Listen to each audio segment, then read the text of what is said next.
Praise the Lord. ஆண்டவருடைய நாமத்திற்கு மகிமை உண்டாவதாக. Praise the Lord. Glory be to the name of the Lord.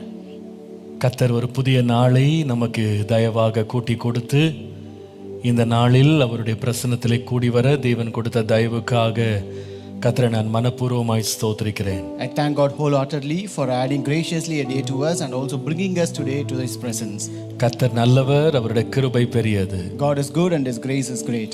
தேவன் செய்த எல்லா நன்மைகளுக்காக அவருடைய இரக்கங்களுக்காக கர்த்தரை நான் மனப்பூர்வமாய் ஸ்தோத்திரிக்கிறேன். I also thank God wholeheartedly for all the grace and all the mercies that the Lord has rendered upon me. இந்த காலை வேளையிலேயும் அவருடைய பரிசுத்த சமூகமும் அவருடைய தயவுள்ள கிருபை நம்மை தாங்கும்படி தேவனை நோக்கி நாம் ஜெபம் பண்ணுவோம். Even this morning, let us look unto the Lord and pray for His grace and presence to lead us.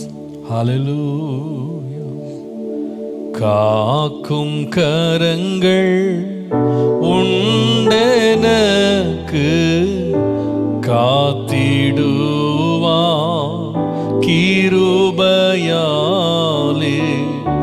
காக்கும் கரங்கள் உண்டெனக்கு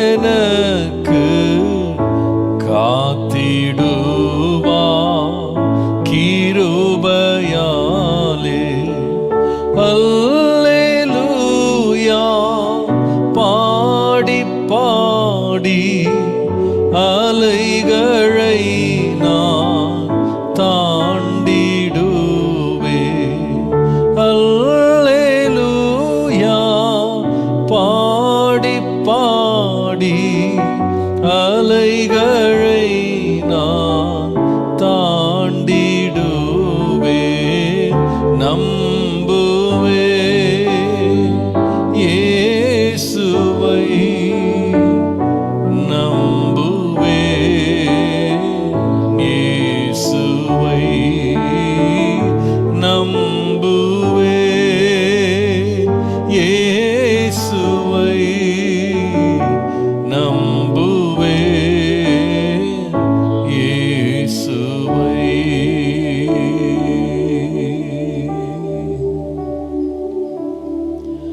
எங்களை காக்கிறவரே உம்மை நாங்கள் ஸ்தோத்திரிக்கிறோம். Lord, we praise you, Lord, the Lord who protect us. ஆண்டவரே, இன்றைக்கு எங்களை காத்து இத்தனை நாட்கள் உம்முடைய சமூகத்திலே எங்களை வரவழைத்து உம்முடைய வேதத்தின் மகத்துவங்களை எங்களுக்கு வெளிப்படுத்தி சத்தியங்களை எங்களுக்கு போதித்த உம்முடைய அளவற்ற கிருபை எண்ணி உம்மை நன்றியோடு நாங்கள் ஸ்தோத்திரிக்கிறோம். Lord, thank you wholeheartedly when we consider the greatness that you have done, the graces that you have rendered, the protection that you have given to come to your presence and meditate and to listen to your word, Lord. ஆண்டவரே, நீர் அளித்த கிருபைகள் பெரியது. Lord, the graces that you rendered are great, Lord. நீர் கொடுத்த தயவுகள் பெரியது. The mercies are great, Lord. ஆண்டவரே, இன்றைக்கு உம்முடைய நலமான ஆண்டவரே சித்தத்தை எங்கள் மத்தியிலே வெளிப்படுத்துவீராக. May the Lord fulfill your very purpose amidst us today, Lord. உம்முடைய நாமத்தை எங்கள் மத்தியிலே மகிமைப்படுத்துவீராக. Lord, glorify your name amidst us, Lord. இயேசுவின் நாமத்தில் பிதாவே. In Jesus' name we pray. Amen. Praise the Lord. கர்த்தர் நல்லவர், அவருடைய கிருபை பெரியது. God is good and His grace is great. ஆண்டவர் எவ்வளவு நல்லவர். இன்றையோடு நாம் நீதிமொழிகளை தியானிக்கிற 180 தியானத்துல நாம் 5 வாரங்களை நாம முடிப்பதற்கு 6 வாரங்களை முடிப்பதற்கு கர்த்தர் கிருபை கொடுத்திருக்கிறார். And graciously the Lord has given us grace to complete 6 weeks by today. எவ்வளவு நல்ல கிருபை தேவன் தந்திருக்கிறார். How great is His grace today. 36 தியானங்கள் முடிஞ்சிருச்சுன்னு நினைக்கிறது ஆச்சரியமா இருக்கு. It's really surprising to see that we have completed 36 devotions. ஒவ்வொரு நாளும் தேவன் வேண்டிய கிருபைகள் தயவுகள் தம்முடைய வெளிப்படுத்தல்களை கர்த்தர் கொடுத்து நம் ஒவ்வொருவரோடும் இடைப்பட்டு தேவன் செய்து கொண்டிருக்கிற நன்மையான கிரியைகளுக்காய் கர்த்தரை ஸ்தோத்திரிக்கிறேன். I thank God for the grace, the mercies, the revelation that the Lord has given us all through these days, and thank God for இந்த நீதிமொழிகள் புஸ்தகம் உங்க வாழ்க்கையில எவ்வளவு ஆசீர்வாதமா இருக்கிறது என்பதை நீங்கள் அநேகர் உங்கள் சாட்சிகளால் சொல்ல கேள்விப்பட்டு ஆச்சரியப்படுகிறேன், கர்த்தருக்குள்ளே மகிழுகிறேன். I'm really surprised and I also rejoice in the Lord when I hear the testimonies that I get to hear through all your messages, all your mails from these devotions. அற்பமான ஆரம்பங்களை தேவன் அசட்டை பண்ணுகிறவர் அல்ல. God will not neglect the simple beginnings. எளியவர்களை நினைவு கூர்ந்து கர்த்தர் தம்முடைய மகிமை வெளிப்படுத்துகிறதற்காய் கர்த்தரை ஸ்தோத்திரிக்கிறேன். I also thank God for revealing as He remembers the simple. நாம 180 நாள் தியானத்துல 1/5 ஒரு பகுதி இன்றையோடு நம்ம முடிக்கிறோம். 1/5 of the part of this 180 days devotions we are completing today. பெரிய கிருபை இது. It is a great grace. தேவன் தொடர்ந்து பெரிய காரியங்களை செய்வாராக. May God continue to do great things. 5 ஒன்றை தாண்டிட்டோம்னு நினைக்கிறேன். கர்த்தர் நல்லவர், பெரிய கிருபை. சரி, இன்றைக்கு நாம் தொடர்ந்து நீதிமொழிகளை நாம் தியானிக்கலாம். So let us continue meditating from the book of Proverbs. நீதிமொழிகள் 2ஆம் அதிகாரம் 10 முதல் 17 வசனங்களை நாம் வாசிக்கலாம். Proverbs chapter 2 verses 10 to 17. தமிழிலே இது 3 பகுதியா 4 பகுதியா தெரிந்தாலும் நீங்க ஆங்கில வேதாகமத்தில் படிக்கும்போது இந்த 17 வசனங்களும் ஒரே சொற்றொடர், ஒரே சென்டென்ஸ் அப்படி இருக்கிறத நீங்க பார்க்கலாம். Though it is being divided in Tamil as 4 parts, but in English it is almost the 17 verses or just one statement or one word.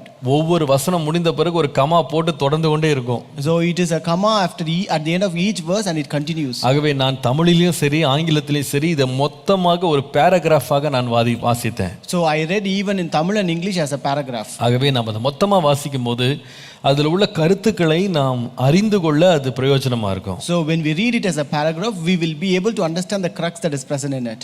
10ஆம் வசனத்திலிருந்து வாசிக்கலாம். From verse 10. ஞானம் உன் இருதயத்தில் பிரவேசித்து அறிவு உன் ஆத்துமாவுக்கு இன்பமா இருக்கும்போது நல் யோசனை உன்னை காப்பாற்றும், யுக்தி உன்னை புத்தி உன்னை பாதுகாக்கும்.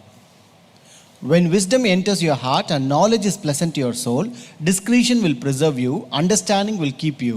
அதனால் நீ துன்மார்க்கனுடைய வழிக்கும் மாறுபாடு பேசுகிற மனுஷனுக்கும் அந்தகார வழிகளில் நடக்கும் நீதி நெறிகளை விட்டு தீமை செய்ய மகிழ்ந்து துன்மார்க்கருடைய மாறுபாடுகளில் கலிகூறுகிறவர்களுக்கும் மாறுபாடான பாதைகளிலும் கோணலான வழிகளிலும் நடக்கிறவர்களுக்கும் நீ தப்புவிக்கப்படுவாய்.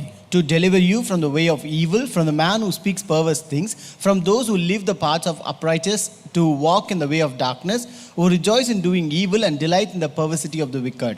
தன் இளவயதின் நாயகனை விட்டு தன் தேவனுடைய உடன்படிக்கையை மறந்து இச்சகமான வார்த்தைகளை பேசும் அந்நிய பெண்ணாகிய பரஸ்திரீக்கும் தப்புவிக்கப்படுவாய். Whose ways are crooked and who are devious in their paths, to deliver you from the immoral woman, from the seductress who flatters her with her words, who forsakes the companion of her youth and forgets the covenant of her God. கர்த்தருடைய பரிசுத்த நாமத்திற்கு மகிமை உண்டாவதாக. Glory be to the holy name of God. நாம் வாசித்த இந்த வேத பகுதியில் ஒரு குறிப்பிட்ட சொற்றொடர் அல்லது ஒரு அர்த்தம் கொண்ட ஒரு வார்த்தை மீண்டும் மீண்டும் திரும்ப பயன்படுத்தப்பட்டிருக்கிறது நீங்க பார்க்கலாம். So as we read this paragraph, we can find a word or a word that has a same meaning being repeated many times. 2ஆம் அதிகாரம் 11ஆம் வசனம் பாருங்க. Chapter 2 and verse 11. நல் யோசனை உன்னை காப்பாற்றும், discretion will preserve you, புத்தி உன்னை பாதுகாக்கும், understanding will keep you. 15ஆம் வசனம் பாருங்க. மாறுபாடான பாதைகளிலும் கோணலான வழிகளிலும் நடக்கிறவர்களுக்கும் நீ தப்புவிக்கப்படுவாய். Verse 12 in English, to deliver you from the way of evil, from the man who speaks perverse things. 17ஆம் வசனம். இச்சகமான வார்த்தைகளை பேசும் அந்நிய பெண்ணாகிய பரஸ்திரிக்கும் தப்புவிக்கப்படுவாய். Verse 16 English, to deliver you from the immoral woman, from the seductress who flatters with her words. 3 முக்கியமான வார்த்தை. 3 important words. காப்பாற்றும், it will preserve you, பாதுகாக்கும், keep you, தப்புவிக்கும், deliver you. முக்கியமான வார்த்தைகள். காப்பாற்றும், preserves, பாதுகாக்கும், keeps, தப்புவிக்கும், delivers. இத மூன்றையும் எது செய்கிறது என்றால் ஞானம், புத்தி. This wisdom and understanding knowledge will do this. ஒரு காரியத்தை நாம் நன்றாய் விளங்கிக் கொள்ள வேண்டும். We have to understand something. நாம் எதிர்கொண்டிருக்கிற நாம் வாழ்கிற வாழ்க்கை என்பது நாம் நினைப்பது போல அவ்வளவு பாதுகாப்பானது இல்லை என்பதை இந்த வேத பகுதி நமக்கு ரொம்ப தெளிவாக காட்டுகிறது. This scripture portion clearly shows us that the life that we live is not secure as it seems. இதுல உள்ள பிரச்சனை நம்முடைய சரீரத்திற்கு ஏற்பட்டு கொண்டிருக்கிற பாதுகாப்பற்ற தன்மையை முக்கியப்படுத்தல. So this doesn't emphasize on the protection that is required for our body.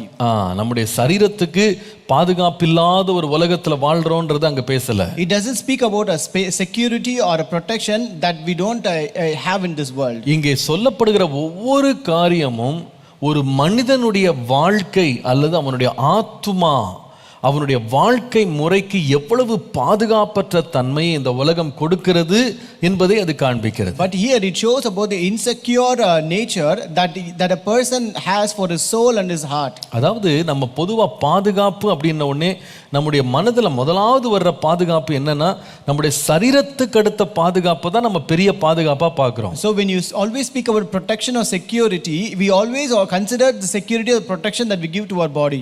நம்ம அதுக்கு தான் ரொம்ப அதிகமான கவனத்தை நம்ம செலுத்துறோம். We give more care and attention only to that. பாதுகாப்பு அப்படின்ன உடனே நமக்கு வர்ற வியாதிகளை பற்றி நம்ம கவலைப்படுறோம். When we say protection, we are concerned about the disease that we are infected with. நமக்கு சுற்றி இருக்கிற ஆபத்துகள், நமக்கு இருக்கிற விபத்துகளை பற்றி நம்ம யோசிக்கிறோம். We always think about the accidents and the dangers that are surrounding us. நாம சில வேளையில் நம்மை சுற்றி நடக்கிற யுத்தங்கள், நம்மை சுற்றி நடக்கிற போர்கள், நம்மை சுற்றி நடக்கிற துன்மார்க்கமான காரியங்கள், கொலை கொள்ளை, இதெல்லாம் நம்ம நினைச்சு இதுதான் பாதுகாப்பற்ற தன்மை அப்படின்றத நம்ம அதிகமா யோசிக்கிறோம். And also we also consider the battles, war that is going on, all the evil and wicked things like murders, killing, all these we consider as an insecure thing. நம்முடைய நியூஸ் பேப்பர்ஸ்ல, நம்முடைய டிவி சேனல்ஸ்ல, ஒவ்வொரு நாளும் செய்தித்தாள்கள்ல இந்த பாதுகாப்பு அப்படின்னாலே அது எப்படி define பண்றாங்கன்னு சொன்னா, நமக்கு சுற்றி நடக்கிற யுத்தங்கள், சுற்றி நடக்கிற போராட்டங்கள், சுற்றி நடக்கிற கொலைகள், இதை தான் அவங்க பெரிய ஒரு ஆபத்தாக மனிதனுக்கு காண்பிக்கிறாங்க. So even our TV channels and newspapers also define this protection as something insecure state because of these wars or the dangers that a person would encounter. இவைகள் எல்லாமே பாத்தீங்கன்னா ஜீவனுக்கு அடுத்த பாதுகாப்புன்னு சொல்லலாம். So we can say all these are protection to our life. நம்முடைய மாம்சத்திற்கு அடுத்த ஒரு பாதுகாப்பு. It's a protection to our flesh. ஆனால் இங்கே இதை ஒன்றை குறித்தும் அந்த ஞானி பேசல. But here this wise man does not speak about any of these things. அவருடைய காலங்களில் யுத்தங்கள் இருந்து கொண்டு தான் இருந்தது. Even in his time they had wars and battles. அவருடைய காலத்திலேயும் கொலை கொள்ளை எல்லாம் நடந்து கொண்டு தான் இருந்தது. And even in this time there were robbery and murders. எத்தனையோ துன்மார்க்கமான செய்கைகள் நடந்து கொண்டு தான் இருந்தது. And there were many wicked things that were happening those days. ஆனா அத பத்திலாம் அவர் பேசல. But he did not speak about them. அவர் எதை பத்தி பேசுறாருன்னா சரீரத்துக்கு அடுத்தவைகள் அல்ல, நம்முடைய ஆத்துமாவுக்கு அடுத்தவைகளை பேசுறாரு. He is not speaking that are pertaining to our flesh, but he is speaking those pertaining to our soul. அவர் எதுக்கு பாதுகாப்பு, எதுக்கு தற்காப்பு அப்படின்லாம் பேசுறாருன்னா நம்முடைய மனதுக்கு அடுத்தவைகள், நம்முடைய சிந்தனைக்கு அடுத்தவைகளை பேசுறாரு. He is speaking about the protection of our soul, of our mind. அதான் வேதத்திலே வாசிக்கிறோம். That's what we read in the Bible. எல்லா காவலோடும் உன் இருதயத்தை நீ காத்துக்கொள். You guard your heart with all protection. அதிலிருந்து தான் ஜீவ நீரூற்று புறப்படுகிறது. From which comes the foundation of life. The issues of life எல்லாமே அதிலிருந்து தான் வருகிறது. And all the issues comes out of it. அப்போ நம்முடைய பாதுகாப்பை பற்றி நம்ம யோசிக்கும் போது நம்முடைய சரீர பாதுகாப்பை மாத்திரம் நம்ம நினைச்சிட்டு விட்டுற கூடாது. நம்முடைய உள்ளான பாதுகாப்பை குறித்து நம்ம ரொம்ப கவனம் உள்ளவங்களா இருக்கணும். So when we say protection, we should not be concerned only about our body or the flesh, a protection of the flesh, but also about our soul and our mind. அதனால தான் இயேசு சொன்னாரு, that's why Jesus said, உங்கள் சரீரத்தை கொல்லுகிறவர்களை குறித்து, கொல்ல வல்லவர்களை குறித்து நீங்க பயப்படாதீங்கன்னு சொன்னாரு. Do not be afraid of people who can kill your body. ஆனால் உங்கள் ஆத்துமாவை நித்திய நரகத்திற்கு அனுப்பக்கூடிய தேவனுக்கு நீங்க பயந்துருங்கன்னு சொன்னாரு. But always fear the Lord who can send your soul to the eternal hell. அப்போ நம்ம பாதுகாப்பு அப்படின்னு யோசிக்கும் போது நம்முடைய உள்ளான மனதினுடைய பாதுகாப்பை குறித்து நாம் ரொம்ப எச்சரிப்பா இருக்கணும். So when you say protection, we should be much concerned and careful about our inner man. இந்த உலகத்துல பாதுகாப்பு இல்ல அப்படின்னு நம்ம ஏன் சொல்றோம் அப்படின்னு சொன்னா, why do we say there is no protection in this world? வெறுமனே அது சரீர பிரகாரமான ஒரு பாதுகாப்பை பற்றி நம்ம பேசல. We don't speak about just the protection of our flesh here. ஆனால் இதை விட ஒரு முக்கியமான ஆபத்து எங்க இருக்குன்னா, நம்முடைய மனதுக்கு அடுத்த ஏரியா இருக்கு பாருங்க, அங்க வர்ற அட்டாக், அங்க இருக்கிற பாதுகாப்பற்ற தன்மை, அங்க இருக்கிற பயங்கரமான தீங்குகளை தான் நாம் பேசுறோம். But we speak about the insecurity that we face in our mind and heart. கர்த்தருடைய நாமத்திற்கு மகிமை உண்டாவதாக. Glory be to the name of the Lord. இன்னைக்கு நிறைய பேர் இயற்கையில் இருக்கிற சீற்றங்களை பற்றி, இயற்கை கொண்டு வருகிற அழிவுகளை பத்தி ரொம்ப விலாவரியா பேசுறாங்க. Today many people speak about the natural catastrophe and natural disasters. அதாவது எத்தனையோ கோடியான பணத்தை இந்த இயற்கையை காப்பாற்றுவதற்கு, அவங்க தங்க சரீரத்தை பாதுகாக்கிறதுக்கு அவங்க செலவழிக்கிறாங்க, அதற்கு திட்டமிடுறாங்க, ஆலோசனை பண்றாங்க. They also spend, they also plan, and they also put into action many things to protect this nature, so to save their life. the disasters ல எப்படி காப்பாத்துறது, to save from all this disasters. ஆனா எல்லாருடைய கண்ணுக்கும் மறைஞ்சு போன ஒரு காரியம் என்னன்னா, இயற்கை கொண்டு வருகிற அழிவை காட்டிலும் மனிதனுடைய சுபாவத்திற்கு நேராக ஏற்பட்ட மறைக்கப்பட்டு கொண்டிருக்கிற பயங்கரமான ஒரு தீங்கின் காலத்தை குறித்து அநேகர் கவலைப்படுறதில்ல. But what is hidden from the eyes of people is that people are not concerned about the drastic change that the man's nature is undergoing. மனிதனுடைய சுபாவம், மனிதனுடைய தன்மை, மனிதனுடைய குணம் மிகப்பெரிய ஒரு ஆபத்திற்கு நேராய் நாளுக்கு நாள் மிக மிக மோசமான ஒரு நிலைக்கு போய் கொண்டிருக்கிறது என்பதுதான் உண்மை. Man's nature or man's character is drastically changing each and every day. இந்த பாதுகாப்பற்ற தன்மையை தான் சாலமோன் இங்க பேசுறாரு. So this kind of insecure is being spoken by Solomon here. தன்னுடைய பிள்ளைக்கு சரீரப்பிரகாரமாக ஏதோ ஆபத்து வந்துருமோ அப்படின்னு அவர் நினைக்கிறத பார்க்கிலும் தன்னுடைய பிள்ளையினுடைய வாழ்க்கையை கெடுக்கக்கூடிய காரியங்கள் இந்த உலகத்தில் இருக்கிறதுக்கு எப்படி இந்த பிள்ளையை பாதுகாக்கலாம் என்றதுதான் சாலமோனுடைய மிகப்பெரிய கவலையா இருந்தது. So here the very concern of Solomon was not to protect his son from the physical danger, but to protect his children from the danger that they encounter in the mind and heart. இன்னைக்கு கூட நாம இதுல ரொம்ப எச்சரிப்பா இருக்கணும். We should also be careful in this today. நாம எல்லாரும் ஒரு கொடுமையான ஒரு காலத்தை கடந்து போறோம். So we are going through a very terrible condition. ஒவ்வொரு நாள் நம்ம நியூஸ்ல வந்து எத்தனை பேர் கொரோனாவால பாதிக்கப்பட்டாங்க, எத்தனை பேர் வந்து சுகம் பெற்று வெளியே போனாங்க, எத்தனை பேர் வந்து மரித்து போனாங்க அப்படின்றத ஒவ்வொரு நாளும் நியூஸ்ல போட்டுக்கிட்டே இருக்காங்க. So each and every day we see in a news that how many people are affected by corona, how many people are recovered and how many people died in corona. அதாவது நம்முடைய அரசாங்கமும் சரி, நம்முடைய தனிப்பட்ட எண்ணங்கள்லயும் சரி, இப்படிப்பட்ட தீங்கான வியாதியிலிருந்து தொற்றிலிருந்து நம்ம எப்படி பாதுகாக்கிறதுக்குன்னு சொல்லி ஏராளமான திட்டங்களை, ஏராளமான ஆலோசனைகளை நம்ம பண்ணிட்டு இருக்கிறோம். So even government and also personally we also do all kinds of measures, protocols to safeguard ourselves from all kinds of infections. அரசாங்கம் என்ன சொல்லுகிறது அப்படியே நம்ம செய்றோம். We also do things that the government orders. அதாவது வெளியே நடமாடக்கூடாது தடை உத்தரவு போட்டா நடமாட மாட்டேங்கிறோம். So when there's a lockdown that people should not go out, we don't go out. நீங்க மாஸ்க் கண்டிப்பா போடணும்னா போட்டுறோம். If you have to wear a mask compulsory, we will wear it. Hand sanitiser use பண்ணுங்கன்னா hand sanitiser use பண்ணிடுறோம். If you are supposed to use hand sanitizer, we are using it. தடுப்பூசி போடுங்கன்னா போட்டுறோம். If we have to administer vaccine, we are doing it. ஏன் அப்படின்னு சொன்னா, ஐயோ நம்முடைய சரீரத்துக்கு எந்த தீங்கு வந்துடக்கூடாது, நம்முடைய உயிருக்கு எந்த ஆபத்து வந்துடக்கூடாது, நம்முடைய சுகத்துக்கு எந்த பிரச்சனையும் வந்துடக்கூடாதுன்றது ரொம்ப கவனமா இருக்கிறோம். It's because we are more concerned about our body that we should not be affected by any infection, or we should not be or our life should not be in kind of danger. ஆனால் இதைவிட ஒரு மிகப்பெரிய ஆபத்தை நம்முடைய பிள்ளைகள், நம்முடைய சந்ததிகள், நாம் ஒவ்வொருவரும் சந்தித்து கொண்டிருக்கிறோம் என்பதை நாம் மறந்துடக்கூடாது. But we should never forget there's a great danger that our children are experiencing, our descendants and generations are going through today. More than the present corona. இன்றைக்கு இருக்கிற எல்லா ஆபத்துகளை பார்க்கலும் பெரிய ஆபத்து அது. That is a great danger more than the present corona. இதை அறிந்த பவுல் தான் சொல்றாரு, நம்முடைய போராட்டம் வந்து மாம்சத்திற்குரியதல்ல. That the Paul who knows, it says our struggle or strife is not with the flesh. நம்முடைய போராட்டம் வந்து வான லோகத்தின் பொல்லாத ஆவிகளோடு, துரைத்தனங்களோடு நமக்கு வந்து போராட்டம் இருக்கு. So our struggle is with the principalities and with the powers of the world. அப்போ இதுதான் நமக்கு பெரிய போராட்டம். So that is a great struggle. அதை மறந்துடக்கூடாது. Don't ever forget that. நான் நினைக்கிறேன் இந்த போராட்டம் ஏதேன் தோட்டத்தில் ஆரம்பிச்சு இன்னைக்கு வரைக்கும் தொடருது. I think this struggle started from Garden of Eden and still continuing. நான் அடிக்கடி யோசிப்பேன், I used to think 3000 ஆண்டுகளுக்கு முன்பாக எழுதப்பட்ட நீதிமொழிகள்ல இவ்வளோ பெரிய ஆபத்துகள் இருக்கு, இதுக்கு தப்புவிக்கும், காக்கும், தற்காக்கும்லாம் ஒரு நீதிமொழிகளுடைய ஆக்கியோன் எழுதுவார்னா, உலகம் வந்து பாவம் வந்து அன்றைக்கு இருந்ததை விட மிக கொடுமையானதாக, ஆழமானதாக, இருளானதாக இந்த 3000 ஆண்டு கழித்து மாறிக்கொண்டிருக்கிறதே என்பதில் எந்த சந்தேகமே கிடையாது. If the author of this Proverbs could feel insecure 3000 years ago, just imagine the danger and the change that we are going through today, and imagine the danger that our children are living in today. இப்போ முக்கியமான காரியத்தை நீங்க கவனிக்கணும். Now we have to understand the important thing. இவ்வளவு பெரிய ஆபத்துகள் தன்னுடைய பிள்ளைக்கு இருக்கு அப்படின்னு சாலமோன் அறிந்து, என் மகனே அப்படின்னு ஆலோசனை கொடுத்துட்டே வர்றாரு. So Solomon, knowing that the great danger is awaiting for his son, and gives advices to his son saying, my son.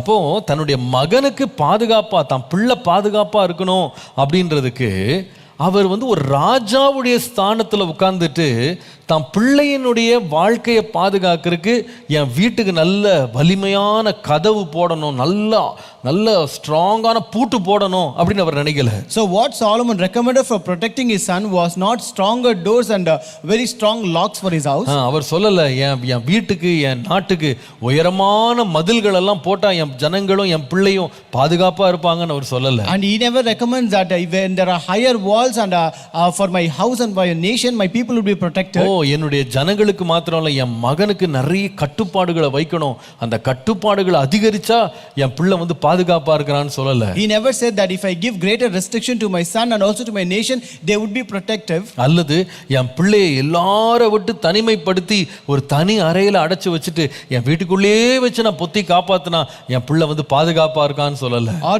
he doesn't say that if I seclude my son from other people and keep him separate in a separate room, then he will be protective. அல்லது என் பிள்ளைக்கு கடுமையான தண்டனைகள் கொடுத்து அந்த பிள்ளையை பயமுறுத்தி அந்த பிள்ளையை வந்து நான் வந்து ஒரு கட்டுப்பாடுக்குள்ள வச்சுட்டேன்னா என் பிள்ளை பாதுகாப்பா இருப்பான் அப்படி சொல்லல. Or he doesn't even recommend that if I give strict punishments and warnings to my son and give him under good restrictions, he will be protective. அல்லது நிறைய பேர் சேனையா வந்து என் பிள்ளையை சுற்றிலும் எப்பவுமே பிளாக் கேட்ஸ் மாதிரி எப்பவுமே ஒரு புடைசூழ ஒரு பாதுகாப்போட தீங்கே அவனை தொடாதபடி அவனுக்கு இரவும் பகலும் 24 மணி நேரம் பாதுகாப்புக்கு ஒரு பெரிய சேனையை நான் கொடுத்துட்டேன்னா என் பிள்ளை பாதுகாப்பா இருப்பான் அப்படி அவர் சொல்லல. Or he doesn't even tell that if I arrange an army of soldiers to be always around him like black cats, so that he will be away from any harms, he never said so. நல்ல கவனிங்க, You have to listen நம்ம carefully. பிள்ளைகளை வீட்டுக்குள்ள வைக்கிறது தப்பு இல்ல. It is not wrong to keep your children at நம்முடைய home. பிள்ளைகளுக்கு கட்டுப்பாடுகளை விதிப்பது தப்பு இல்ல. It is not wrong to give restrictions to your நம்முடைய children. பிள்ளைகளுக்கு சில வேளை தண்டனைகளை கொடுப்பது தவறு கிடையாது. It is not wrong to even give punishments to your children at நம்முடைய times. பிள்ளைகளை வந்து சில வேளை மற்றவர்களிடத்தில் தனிமைப்படுத்துறது தவறு கிடையாது. It is also not wrong if you seclude your children from others sometimes. ஆனால் ஒரு மகனுக்கு ஞானியாகிய சாலமோன் இவைகள் எல்லாவற்றை பார்க்கிலும் ஒரு ஆழமான ஒரு பாதுகாப்பை அவர் வந்து விரும்பினார், அவர் வந்து கேட்டார், அவர் வந்து பரிந்துரைத்தார். But this Solomon, as a father, he planned, he recommended a deeper and an intense protection more than all these things. சரீர பிரகாரமான ஒரு பாதுகாப்பை கொடுப்பதை பார்க்கிலும் ஒரு மேலான பாதுகாப்பை அவர் மறுபடி இந்த புஸ்தகம் முழுவதும் சொல்றாரு. So he again and again says in this entire book about a protection more greater than the physical protection. நீங்க பாருங்க, அந்த வசனங்களை பாத்தீங்கன்னா அவர் சொல்லுகிற வார்த்தைகளை கவனிங்களேன். When you look at the verse that he says here, 10ஆம் வசனத்துல பாத்தீங்கன்னா in verse 10, ரெண்டு வார்த்தை இருக்கு. two words are present. ஞானம் அப்புறமா அறிவு. Wisdom, knowledge. 11ஆம் வசனத்துக்கு வருவீர்களானா நல் யோசனை புத்தி. If you come to verse 11, discretion and understanding. நாலு வார்த்தை. Four words. ஞானம், wisdom, அறிவு, knowledge, நல் யோசனை, discretion, புத்தி, understanding. இந்த நாலும் என்ன செய்யும்னா உன்னை பாதுகாக்கும். All these will protect you. எனக்கு இது படித்த பொழுது ரொம்ப ஆச்சரியமா இருந்தது. I was really surprised when I read this. நம்ம பாதுகாப்புனா உடனே இரும்பு கம்பியை யோசிக்கிறோம், என்ன முள் வேலியை யோசிக்கிறோம், மதில் சுவரை யோசிக்கிறோம், பூட்டை யோசிக்கிறோம், கதவை யோசிக்கிறோம், என்னென்னமோ யோசிக்கிறோம். So when we think protection, we think about strong doors or iron rods or fence of thorns. All these things we consider as protection. ஆனா சாலமோன் என்கிற மிகப்பெரிய அரசன் இது எல்லாம் போட முடியும். ஆனால் அவர் சொல்றார், என் பிள்ளைக்கு இது எல்லாத்தையும் பார்க்கலாம் நான் ஒரு ஃபென்ஸ், ஒரு ப்ரொடெக்ஷன் நான் கொடுக்குறேன். எது பாதுகாக்கும்னா மனிதனும் கிடையாது, வேலியும் கிடையாது, கதவும் கிடையாது, கட்டுப்பாடும் கிடையாது. என் பிள்ளைய பாதுகாக்கிறது என்னன்னா தெய்வீக ஞானம். But this King Solomon, who can afford all these things, but he says, I don't offer all these things as a protection to my son, but more than this, I give the wisdom and knowledge of God as a great protection. இது இந்த ஞானம் என்ன செய்யணும் அப்படின்னு கேட்டா, what should this wisdom do? நீங்கள் 10ஆம் 11ஆம் வசனத்தை வாசிக்கும் போது, if you read verses 10 and 11, இந்த ஞானம் முதலாவது பிள்ளையினுடைய இருதயத்துல பிரவேசிக்க வேண்டும். First, this wisdom should enter the heart of the son. அது உள்ள போகணும். It should enter. ரெண்டாவது இந்த ஞானம் என்ன செய்யணும்னா, அல்லது அறிவு என்ன செய்யணும்னா, அது அந்த பிள்ளையினுடைய ஆத்துமாவுக்கு இன்பமா மாறணும். And next, this wisdom and knowledge should become pleasant to his soul.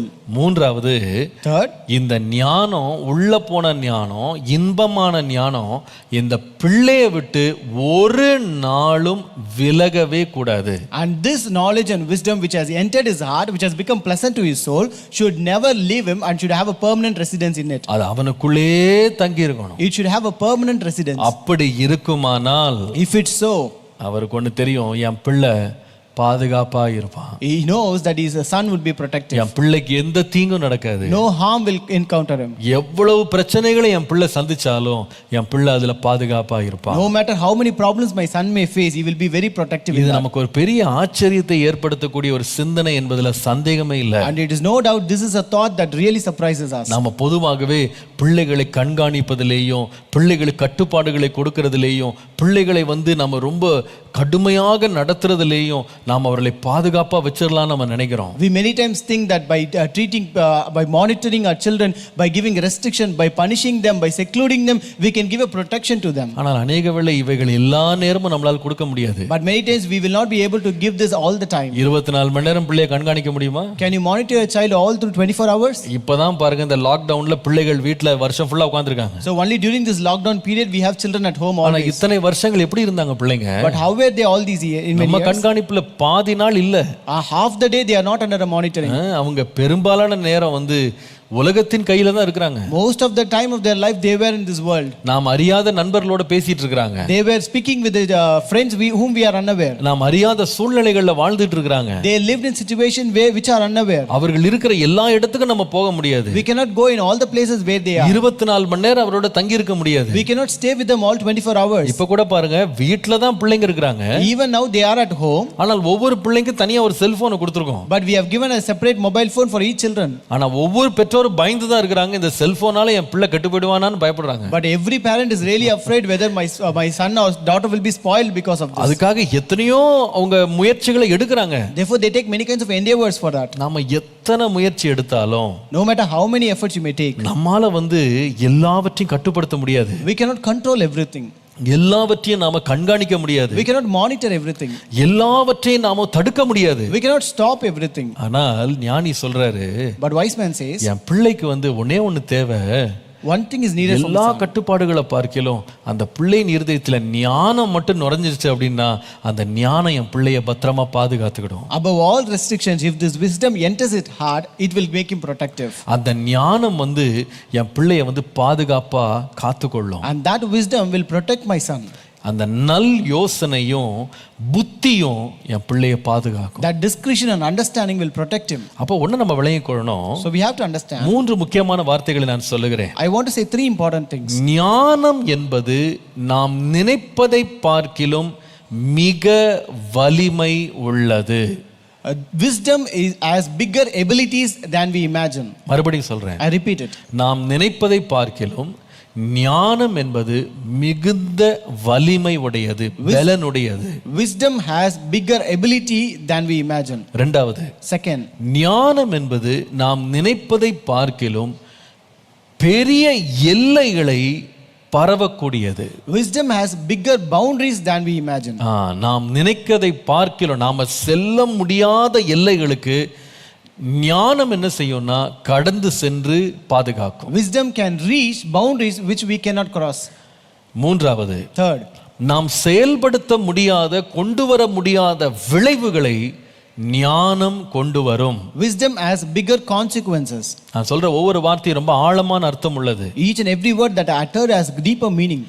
ஞானம் என்பது நம்முடைய கையில மாம்சத்துல நம்ம செயல்படுத்தும் எந்த வலிமையான செய்கையை காட்டிலும் மிக வலிமை உள்ளது. முதலாவது நீங்க விளங்கிக் கொள்ளணும். Wisdom has bigger ability than anything that we do by our physical hand. Solomon தன்னோட பிள்ளையினுடைய பாதுகாப்பை ஞானத்திட்ட ஒப்பு கொடுக்கிறாரு. Solomon committed the protection of his son to wisdom. எப்பா என்னுடைய கண்காணிப்பு செய்ய முடியாத வேலையை ஞானம் செய்யும்பா. Wisdom can do which my monitoring cannot do. அந்த புத்தியையும் ஞானத்தையும் நல்ல ஆலோசனை இருதயத்துக்குள்ள நீ பத்திரப்படுத்தி நீ அதை ஏற்றுக்கொண்டு உள்ள வாழ்க்கையில வச்சுக்கிட்டீனா அது உன்னை பாதுகாத்துரும்பா. If you accept and keep this wisdom, knowledge, discretion, understanding and keep it in your life, that will protect you, my son. இரண்டாவது, second, என் பிள்ளை எங்க போனாலும் சரி அந்த எல்லைகளை சென்றடையக்கூடியது ஞானம் தான். So no matter wherever my son may go, but wisdom has the ability to reach those boundaries. நான் அடைய முடியாத எல்லைகளுக்கு அது போய் சேருகிறது. It can reach boundaries which I cannot reach. மூன்றாவது, third, எத்தனை கட்டுப்பாடுகளும் செய்ய முடியாத ஒரு வேலையை தேவனுடைய உன்னத ஞானம் என் பிள்ளைக்கு செய்ய முடியும்னு சாலமோன் நம்பினார். And divine wisdom of God can do a bigger consequence which any other restrictions cannot do. நாம் இந்த காலையில ஞானத்தினால் தேவன் நம்ம கொடுக்கிற பாதுகாப்பை குறித்து நம்ம ரொம்ப சிந்திக்க வேண்டியவர்களா இருக்கிறோம். So this morning we should be thinking about the protection that the wisdom brings in our life. நான் நினைக்கிறேன் வெளியிலிருந்து நம்ம பிள்ளைகளுக்கு நம்முடைய சந்ததிகளுக்கு நாம பாதுகாப்பை கொடுக்கணும் நம்ம வெளியில நம்ம எடுக்கிற முயற்சிகளை பார்க்கிலும் நாம் இன்றைய காலையில் ஜெபிக்கணும். ஆண்டவரே, என் பிள்ளை இந்த பொல்லாத உலகத்தில் பாதுகாப்பாக இருக்கிறதுக்கு என் பிள்ளைக்குள்ள ஞானத்தின் ஆவியை கொடுத்துட்டீங்கன்னா என் பிள்ளையை ஒன்று அணுக முடியாது. Rather than trying to give or making efforts to give outer protection to our children, we should pray today, Lord, give my son or the daughter a spirit of wisdom in him that he might be protective. நான் சொல்லுவேன், நம்முடைய காலம் ஒரு நாள் முடிந்து போயிடும். I tell you, our days will end one day. நம்முடைய பிள்ளைகள் நம்மை கடந்து வாழ்வார்கள். Our children will live beyond us. நாம் பிள்ளைகள் நாம் செல்லாத எல்லைகளுக்கு செல்வார்கள். Our children will reach boundaries which we have not reached. நாம் சந்தித்த சோதனைகளை பார்க்கிலும் பெரும் சோதனைகளை பிள்ளைகள் சந்திப்பார்கள். They will also face temptations more than we faced. இந்த உலகத்தினுடைய இன்னும் கொடுமையான பாவங்களை நம்முடைய பிள்ளைகள் எதிர்கொள்ள போறாங்க. Our children going to encounter horrible and terrible sins of this world more. எத்தனை காலம் அவர்களை நம்ம கூட்டுக்குள்ள வைக்க போறோம்? And how many days you going to keep them in a cage? எத்தனை காலம் கண்காணிக்க போறோம்? How many days you will monitor? எத்தனை காலம் நாம் அவர்களை சுற்றி சுற்றி வர போறோம்? How many days can we come around them? ஒரு நாள் அவர்கள் கூட்டை விட்டு பறக்க போறாங்க. One day they will fly away from the cage. Nest. அவர்கள் பறந்து போனாலும் அவர்களை பாதுகாக்கிறது ஒன்று உண்டானா தேவனுடைய ஞானம், புத்தி, நல் ஆலோசனை, அவருடைய உன்னத அறிவு. So even they fly away, it is the wisdom, knowledge, discretion and understanding of God that will protect them. கர்த்தருடைய பரிசுத்த நாமத்திற்கு மகிமை உண்டாவதாக. Glory be to the holy name of God. இன்னைக்கு நம்ம ஜெபம் பண்ணணும். ஆண்டவரே, என் பிள்ளைக்கு அந்த உன்னத ஞானத்தை தந்து என் பிள்ளையை நீங்க பாதுகாத்துக் கொள்ளுங்கப்பா. Today we are supposed to pray, Lord, give the divine wisdom and protect my children, Lord. என் பிள்ளைக்கு அந்த அறிவையும் தெளிந்த புத்தியையும் கொடுத்து என் பிள்ளையை நீங்க வருங்காலத்துல பாதுகாத்துக் கொள்ளுங்க ஆண்டவரே. Lord, give that wisdom and knowledge and discretion, and Lord, protect my children in the future, Lord. அவன் போகிற பிரச்சனைகளை அவன் சொல்லலாம், சொல்லாமல் இருக்கலாம், வெளியரங்கமா தெரியலாம், தெரியாம இருக்கலாம். அவனுடைய பிரச்சனைகள், போராட்டங்கள் மிக கொடுமையானதா இருக்கலாம். ஆனா அவன் எந்த நிலையில போனாலும் அவனை பாதுகாக்க இயேசப்பா நீர் கொடுக்க வேண்டிய ஞானத்தை அவனுக்கு தயவாய் தாரும் ஆண்டவரே நாம கேட்கணும். We should also pray that he may have problems which he may speak out or not, which may be evident or not, but no, whatever situation he might be going through, Lord, give him the wisdom that will protect him, Lord. கர்த்தருடைய நாமத்திற்கு மகிமை உண்டாவதாக. Glory be to the name of the Lord. இந்த பாதுகாப்பு அப்படின்னு சொல்லும்போது இந்த ஞானத்தை சாலமோன் ஞானி 3 முக்கியமான பகுதிகளில் அந்த ஞானம் தம் பிள்ளையை பாதுகாக்கும்னு அவர் விசுவாசித்தார், அவர் நம்பினார், தேவாவியினால் அதை எழுதி வைத்தார். And when we say protection, this the preacher, the Solomon, he thought that there are 3 ways in which he will receive this wisdom and that will protect him, and that also he has written here. அத 3 காரியங்கள்ல பாதுகாப்பு இருக்கும். And the protection will be in 3 things. முதலாவது, first, நான் சொல்லுவேன், இந்த ஞானம் முதலாவது தனி நபர்களிடமிருந்து பாதுகாப்பை தரும். So this wisdom will give protection from individuals. நான் இதை காண்பிக்கிறேன் எப்படிப்பட்ட நபர்கள்ட்ட இருந்து இது பாதுகாக்கணும் அவர் சொல்றார் பாருங்க. So I'll show you the people from whom it will protect. 12ஆம் வசனம் பாருங்க. Verse 12. அவர் சொல்லுகிறார், நீ துன்மார்க்கனுடைய வழிக்கும் மாறுபாடு பேசுகிற மனுஷனுக்கும் இந்த ஞானம் உன்னை பாதுகாக்கும். To deliver you from the way of evil, from the man who speaks perverse things. 13ஆம் வசனத்துல Verse 13. அந்தகார வழிகளில் நடக்க நீதி நெறிகளை விட்டவர்களிடத்திலிருந்து இந்த ஞானம் உன்னை பாதுகாக்கும். From those who leave the paths of uprightness to walk in the ways of darkness. 15ஆம் வசனத்துல Verse 15. மாறுபாடான பாதைகளில் கோணலான வழிகளில் நடக்கிறவர்களுக்கு இது உன்னை தப்புவிக்கும். Whose ways are crooked and who are devious in their path. கடைசியாக 16ஆம் வசனத்துல Verse 16. அதுல வாசிக்கிறோம், 17ஆம் வசனம், இச்சகமான வார்த்தைகளை பேசும் அந்நிய பெண்ணாகிய பரஸ்திரீக்கும் இந்த ஞானம் உன்னை தப்புவிக்கும். To deliver you from the immoral woman, from the seductress who flatters with her words. கர்த்தருடைய நாமத்திற்கு மகிமை உண்டாவதாக. Glory be to the name of the Lord. அதாவது சில காரியங்களை பேசுறவங்ககிட்ட இருந்தும் இது பாதுகாக்கும். It will protect us from few people who speak certain things. ரெண்டாவது, சில வழிகள்ல நடக்கிறவர்கள்ட்ட இருந்து இது பாதுகாக்கும். And it will protect us from individuals who walk in certain ways. சில வாழ்க்கை முறைகளை தெரிந்து கொண்டவர்கள்ட்ட இருந்து இது பாதுகாக்கும். It will also protect from individuals who have chosen certain lifestyle. ஒன்ன மறந்துடக்கூடாது. Don't forget, நாம் சந்திக்கிற எல்லா மனிதர்களையும் ஒரே தட்டுல வைத்து நம்ம பார்க்க முடியாது. you cannot place all the individuals that you meet in one plate and look at them. வெளுத்ததை எல்லாம் பால் நம்ப முடியாது. So all that are white is not milk. ஒவ்வொரு மனிதனும் ஒவ்வொரு வித்தியாசமான சூழ்நிலையிலிருந்து வருகிறான். Each person comes from each circumstance. ஒவ்வொரு மனிதனும் ஒவ்வொரு வாழ்க்கை முறையை தெரிந்து கொள்ளுகிறான். Each person chooses an individual lifestyle. ஒவ்வொருவரிடத்திலிருந்தும் ஒவ்வொரு ஆபத்து வர முடியும். So there can be danger from each person.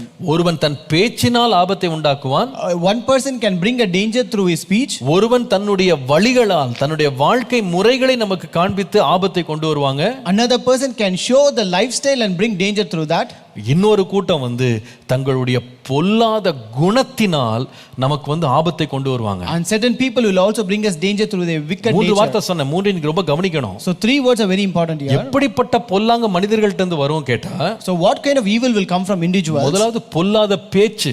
So it is evil speech. அவங்க வாயின் வார்த்தைகளாலேயே மனிதர்களை கரப்படுத்திடுவாங்க. They will harm people or they will defile people through their words. இரண்டாவது, Second, அவர்களுடைய பொல்லாத நடக்கைகளாலே நம்மளை கரப்படுத்துவாங்க. They will also defile us through their lifestyle or ways or walks. அது நாம செய்ய வேண்டியதில்லை, அவங்க நடக்கிறத பார்த்தாலே போதும் ஒரு மனுஷன் அதுல திரும்புவதற்கு தூண்டப்படுவான். So we need not do that, but when we look at their lifestyle, a person will stood up to go behind them. மூணாவது, ஒருவருடைய பொல்லாத குணம் ஒரு மனுஷனை பாதிக்கும். And third, the very evil nature of a man will harm a person. இத மூன்றையும் நான் எதோட சம்பந்தப்படுத்துவேன்?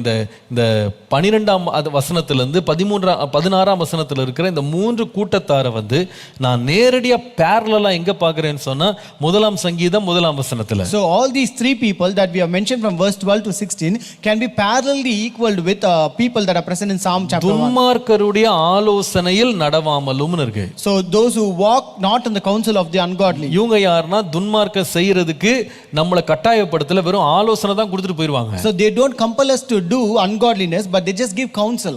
ஆனா அந்த கவுன்சிலே போதும், அந்த ஆலோசனையே போதும் ஒரு மனுஷனை கரப்படுத்திடும். But that counsel can defile a person easily. இரண்டாவது, பாவியின் வழியின் போட்டிருக்கு. Next he says about the way of sinners. இந்த பாவியின் வழி என்பது என்னன்னா, அவங்க ஒரு பாதையில போயிட்டு இருக்காங்க. So it means that they are going through a path. அவங்க ஒரு வாழ்க்கை முறையை தெரிந்து கொண்டாங்க. They have chosen a lifestyle for them. இவர்கள் எல்லாம் போறத பார்க்கும்போது நல்வழியில இருக்கிறவங்க கூட இந்த பக்கம் திரும்பலாமான்னு பார்த்துட்டு இருக்கான். So when people see those people walking in that way, a person who is walking in good way also try to turn towards them. மூன்றாவது ஒரு கூட்டம் இருக்கு. Third, there's a group. அவர்கள் குணத்துல சுபாவத்துல கெட்டு போனவர்கள் யாருன்னா, பரிகாசக்காரர், உட்காரும் இடம்னு போட்டிருக்கு. That is the way of seaters, that is seater of the scornful, who always defile us by their nature. அவருடைய கேரக்டர், அவங்க கேரக்டரே ஒரு defiled character. So their character is totally defiled. நீங்க இங்க பாத்தீங்கன்னா பரஸ்திரீன்னு போட்டிருக்கு. So here it speaks about immoral woman. அந்நிய ஸ்திரீ என்று போட்டிருக்கு. It speaks about seductress. அப்போ இவள் என்ன செய்கிறாள்னா, அவளுடைய குணத்தினால் அவ என்ன பண்றான்னா, பொல்லாத குணம், பொல்லாத சுபாவங்களால் அவர்கள் அநேக மனிதர்களை சுண்டி இழுக்கிறாள். So she tried to seduce and entice many people through her immoral character. நம்முடைய வாழ்க்கையில் இப்படிப்பட்ட 3 விதமான நபர்கள், அவர்கள் பேச்சினால் பிள்ளைகளை மயக்கிறவங்க. So there are 3 kinds of individuals in our life who entice people through their words. அவருடைய பொல்லாத மாதிரிகளால், கெட்ட மாதிரிகளால் பிள்ளைகளை கவர்றவங்க. And people who attract and entice children through their ways or walks and lifestyle. மூன்றாவது, அவர்களுடைய பொல்லாத குணங்கள், சுபாவங்கள், கரைபட்ட வாழ்க்கை முறைகளால் பிள்ளைகளை கவர்றவங்க. And third, through the immoral life and also through the immoral characters. இப்படி 3 நபர்கள்ட்டந்தையும் நம்முடைய பிள்ளைகளை பாதுகாக்க ஞானி சொல்றாரு, நீ தயவு செய்து நல்ல ஆலோசனை கேளுப்பா, நீ ஞானத்தை பெற்றுக்கோ, நீ புத்தியை சம்பாதி, நீ அறிவை சேர்த்து கொண்டால் இந்த 3 விதமான சுபாவங்கள், 3 விதமான தன்மைகளை உடைய மனிதர்கள்ட்டந்து நீ உன்னை காத்துக்கொள்ளுவாய். So here the wise man says, if you want to protect yourself from these 3 kind of people, then you have to receive wisdom, knowledge, discretion and understanding and keep them within you so that you will be protected from them. இந்த 3 விதமான நபர்களும் இன்றைக்கும் வலம் வர்றாங்க. So these 3 kind of individuals are even present today. இந்த 21ஆம் நூற்றாண்டிலேயும் இந்த 3 விதமான மனிதர்களால் நம்முடைய பிள்ளைகள் பாதிக்கப்படுறாங்க. Our children are affected by these 3 kinds of individuals even in this 21st century. ஆனால் கர்த்தருடைய ஞானம் அவர்களை பாதுகாக்க வேண்டும் என்று நாம் ஜெபிக்கணும். But we should pray that God's wisdom should protect them. இரண்டாவது, Second, இந்த ஞானம் எதிலிருந்து பாதுகாக்கும்னு சொன்னா, தனி நபர்களுடைய செய்கைகளிலிருந்து மாத்திரமல்ல. So first, it will not only protect us from individuals. இரண்டாவது, இந்த உலகத்திலிருந்து வரும் அல்லது மனிதர்களிடத்தில் வரும் பலவிதமான தகவல்களிலிருந்து இந்த ஞானம் பாதுகாக்கும். Wisdom will give protection from information of this world. நான் ஏன் இந்த வார்த்தையை சொல்லுகிறேன்? Why do I say this word? 12ஆம் வசனத்தை பாருங்க. Look at verse 12. அதனால் நீ துன்மார்க்கனுடைய வழிக்கும் என்று நிறுத்தாம மாறுபாடு பேசுகிற மனுஷனுக்கும் நீ தப்புவிக்கப்படுவாய். So to deliver you from the way of evil, and it continues saying, from the man who speaks perverse things. நீங்கள் தொடர்ந்து தமிழ்ல வந்து 16ஆம் வசனம், இங்கிலீஷ்ல 17ஆம் வசனம் பார்த்தீங்கன்னா என்னப்பா 17, தமிழ்ல 17, இச்சகமான வார்த்தைகளை பேசும் அந்நிய பெண்ணாகிய பரஸ்திரிக்கு தப்புவிக்கப்படுவாய். Verse 16 English, to deliver you from the immoral woman, from the seductress who flatters with her words. இது கேட்கறதுக்கு ரொம்ப ஆச்சரியமா இருக்கு. It is really surprising to see this. என்ன, எதுல இருந்து நீ பாதுகாக்கப்படுவாய், யாரிடத்துல இருந்து பாதுகாக்கப்படுவாய்னா வெறும் பேச்சு தாங்க. அவங்க கொடுக்கிற தகவல்களே என்ன செய்யும்னா ஒரு மனுஷனை கரப்படுத்திடும். So it is just an information or words that can defile a man. இந்த பேச்சு, இச்சகமான பேச்சு, அது மாத்திரம் இல்லை, முன்னால வாசித்தோம் நம்ம வந்து 12ஆம் வசனத்துல மாறுபாடு பேசுகிற மனுஷன். So it is a seducing words who flatters with our words, and then perverse words. இன்னைக்கு பாருங்க, இந்த வார்த்தைகள் வந்து எவ்வளவு வல்லமை உள்ளது என்பதை வேதம் நமக்கு அந்த காலத்துல எழுதி வைத்திருக்கு. So even the Bible mentions in those days how powerful our words are. அதாவது நாவானது சரீரத்திலே ரொம்ப சிறிய உறுப்பா இருந்தாலும் ஒரு காட்டையே கொளுத்த கூடியதுன்னு சொல்லி வாசிக்கிறோம் யாக்கோபுல. So we also read in James that though this tongue is a very small member, it can even burn an entire forest. அதாவது நம்முடைய நாவு வந்து ரொம்ப பவர்ஃபுல். நம்ம கேட்கிற வார்த்தைகள் ரொம்ப ரொம்ப powerful. So our tongue is very powerful, and the words that we hear is very powerful. நமக்குள்ள இது ஏதோ ஒரு கிரியை செய்யுது. It will keep on working in us. அது ஒருவேளை நமக்கு நேரடியா வராவிட்டாலும் எங்கேயோ கேட்ட ஒரு செய்தி கூட நம்மளை பாதிக்குது. So though that information may not reach us directly, somewhere that we heard will affect us.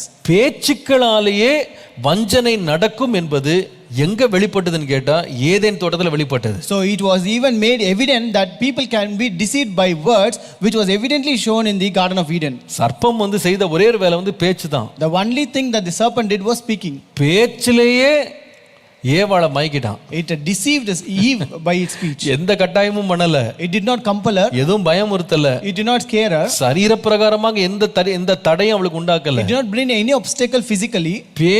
பேசியே அவளை மயக்கிட்டான், அவளை வஞ்சித்தான். But it deceived just by speaking alone. நம்முடைய இரட்சகராகிய இயேசு கிறிஸ்துவுக்கு வந்த சோதனை என்ன? So what was the temptation that our Lord and Savior Jesus had? எங்க இருந்தா இயேசுவை தள்ளி விட்டானா? So did he push Jesus from somewhere? தலையை பிடிச்சு அழுத்தனானா, கால்ல போய் விழுங்குன்னு சொல்லி? So did he ever compel Jesus to come and fall at his feet? Did he push him down? No. Physically எந்த ஒரு வேலையும் அவன் செய்யல. He did not do any kind of physical assaultation. எல்லாமே என்னன்னா வாயில இருந்து வர்ற வார்த்தை தான். It was just words from his mouth. நீர் தேவகுமாரனானால் இந்த கல்லுகள் எல்லாம் அப்பங்களாகும்படி செய்யும். If you are the son of God, just make all these stones turn into bread. உம்முடைய வேத வசனம் சொல்லுதே, நீங்க வந்து உன்னுடைய பாதங்கள் கல்லில் இடராதபடி தூதர்கள் ஏந்தி கொள்வாங்கன்னு போட்டிருக்கே, மேல இருந்து குதியும். So it is written that he shall give his angels charge concerning thee, so therefore you shall jump from here. நீங்க இந்த உலகத்தெல்லாம் பாருங்க, மேன்மை மகிமை எல்லாம் பாருங்க, என் முன்னாடி வணங்கிட்டா போதும் கொடுத்துறேன். So look at all the greatness of this world. If you just bow before me, I will give everything. எல்லாமே என்னன்னா வெறும் வாயில இருந்து வந்த பேச்சு தான். All these are just words of his mouth. ஆனா இந்த பேச்சை நீங்க சாதாரணமா நினைக்க கூடாது. But don't take it very simple.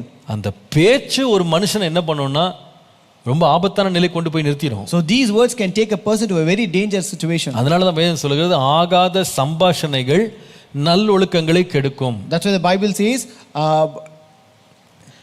corrupt communications will bring evil manners. நம்முடைய வாழ்க்கையில யாரோட பேசுறோம், என்ன பேசுறோம், என்ன கேட்கிறோம்ன்றது ரொம்ப ஜாக்கிரதையா இருக்கணும். We should be very careful about the information that we receive and the words that we speak with other people. நம்ம வந்து நினைக்கிறோம், நான் ஒன்னும் செய்யலங்க, சும்மா கேட்டுக்கிட்டு தான் இருந்தேன். So we think I never spoke anything, I was just listening. ஆனா கேட்டது நம்ம இருதயத்துல இடம் பிடிக்க தேடுதுன்றதை மறந்துடாதீங்க. But don't ever forget, whatever we heard will always find some place in our hearts. ஒரு பக்கம் பிசாசானவன் இந்த கேள்வி வலிமையை அவன் எப்படி தீமைக்கு பயன்படுத்துறானோ, இதே வல்லமை தான் தேவனும் என்ன செய்யறாருன்னா தம்முடைய மகிமை வெளிப்படுத்தவும் அந்த வார்த்தையை தான் ஆண்டவர் பயன்படுத்துறார். Like how Satan uses these kinds of word to defile us and harm us, similarly the Lord also uses his word to show his glory and protect us. அவருடைய வார்த்தையினால தான் பூமி முழுவதும் சிருஷ்டித்தார். He created his entire world only by his words. அவர் வார்த்தையை அனுப்பி தான் குணமாக்குறாரு. He sends his word and heals us.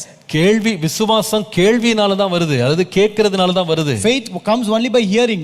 ஒரு மனுஷன் எதை கேட்கிறானோ அதை விசுவாசிக்கும் போது அது அவனுக்குள்ள ஜீவனை பிறப்பிக்கிறது. So once a person hears, that brings a life in him. அப்போ நம்ம எதை கேட்கிறோன்றதுல ஜாக்கிரதையா So இருக்கணும். we should be very careful in knowing what we are hearing. இந்த ஞானம் என்ன செய்யுதுன்னா, ஒரு மனிதன் எதை கேட்கிறான் பாத்தீங்களா, அந்த கேட்கறது தன்னை தீட்டுப்படுத்திடாதபடி அவனை பாதுகாக்குது. So this wisdom will protect a person from the information that he receives. அவன் கேட்டதை வைத்து தவறான முடிவுகளை எடுத்து விடாதபடி அவனை பாதுகாக்குது. It will protect him that he will not take a wrong decision but from the information that he received. பாருங்க, அதனாலதான் சாலமோன் ராஜா அந்த 2 ஸ்திரீகள் ஒரே பிள்ளைக்காக, உயிருள்ள பிள்ளைக்காக போராடும் போது அவங்க சொன்ன வார்த்தைகள் கேட்பதற்கு அப்படியே நம்ப தகுந்ததா இருந்தாலும் தேவ ஞானம் அவனுக்குள்ள வெளிப்பட்டதுனால யார் சரியாய் சொல்லுகிறார், யார் பொய்யாய் பேசுகிறார்ன்றதை சரியா வகையறுக்க முடிஞ்சது. So that's why in the incident of Solomon, where 2 mothers came for a single child, when even their words appeared to be trustworthy, but he was able to discern who was right and wrong only by the wisdom that he received from the Lord. அந்த ஞானம் அவனுக்கு இருந்ததுனால பேசுறதுலயே, கேட்கிற வார்த்தைகளிலே சரியா வகையறுக்க அவனுக்கு தெரிஞ்ச ஞானம் இருந்ததுனால தேசம் அவன் நடுவில் உறுதிப்பட்டது. தேசத்தை அவன் முழுவதுமாக ஆளுகை செய்து எல்லாரையும் ஆச்சரியத்திற்குள்ள ஆழ்த்தினார். Just he had the discernment to understand the right words and the wrong words. He was able to bring the entire nation under his control. He was able to establish his wisdom all through the nation. ஆனா ரொம்ப வேதனையான காரியம் என்ன தெரியுமா? But what is much grieving is, அவனுடைய மகனாகிய ரெகொபோமுடைய வாழ்க்கையில இதை நீங்க பார்க்க முடியல. தான் ரொம்ப வேதனை. this you could not find in the life of his son Rehoboam. அவனுடைய வாழ்க்கையில அவனுடைய ராஜ்யபாரத்தை ஸ்திரப்படுத்துறதுக்கும் வாயிலிருந்து வந்த ஆலோசனை தான் வந்தது. அவனுடைய ராஜ்யபாரத்தை 2ஆ உடைச்சு அவனை சிறுமப்படுத்துறதுக்கும் தவறான வார்த்தைகள் தான் வந்தது. So it was the words of a mouth that came to establish his kingship and also to divide his nation into 2. எனக்கு ரொம்ப இன்னைக்கு யோசித்து பார்த்தா எனக்கு ரொம்ப ஆச்சரியமா இருந்துச்சு. It was really surprising when I was thinking just words. ஒன்னு முதியோர் பேசுறாங்க, இன்னொருத்தர் வாலிபர் பேசுறாங்க. So elders are speaking certain words and the young people are speaking few words. எந்த இன்ஃபர்மேஷன் பக்கம் நான் திரும்பணும்னு எடுத்த ஒரு தீர்மானம் அவனுடைய entire ஃபியூச்சரே மாத்திருச்சு. The decision that he took to turn towards which information actually changed his entire future. நம்ம நிறைய வேளை நான் சும்மா கேட்டுட்டு இருக்கேன் பாஸ்டர், நான் அதெல்லாம் செய்ய போறது இல்ல அப்படின்னு நினைச்சு நம்ம நிறைய கேட்டுட்டே இருக்கோம். Many times we say, pastor, I'm just listening to it, I'm not going to do it, and we say so and we just keep listening. But ரொம்ப ஜாக்கிரதையா இருங்க. நம்ம என்ன கேட்கிறோம்ன்றது நம்முடைய வாழ்க்கையை பெருமளவுல பாதிக்க முடியும்ன்றதை மறந்துடாதீங்க. But be careful in what you are hearing because it will affect the greater part of your life. இன்னைக்கு நிறைய பேர் தங்கள் வாழ்க்கையை ஒரு சாக்கடை போல மாத்தி வச்சிருக்காங்க. வர்றது எல்லாத்தையும் வாரி மொத்தமா கேட்டுக்கிட்டே இருக்காங்க. Today many people have made their life like a gutter where they just get everything whatever they hear. நல்ல ஆலோசனை, கெட்ட ஆலோசனை, நல்ல சத்தியம், கெட்ட சத்தியம், அப்புறமா உண்மையான சத்தியம், பொல்லாத சத்தியம் எல்லாத்தையும் கேட்டு டம்ஸ்டர் மாதிரி தங்களை மாத்திட்டு இருக்காங்க. They have dumped everything. It might be good counsel or bad counsel, it's good thing or bad thing, whatever the information they receive, they just dump everything in a good gutter. doctrine, bad doctrine எல்லாமே உள்ள இழுத்துக்கறாங்க. They just take in all the good doctrine and bad doctrine, everything. எல்லாத்தையும் கேட்டுட்டு சும்மா கேட்டுட்டு இருக்கேன்னு நினைக்கிறாங்க. They think that they are just listening.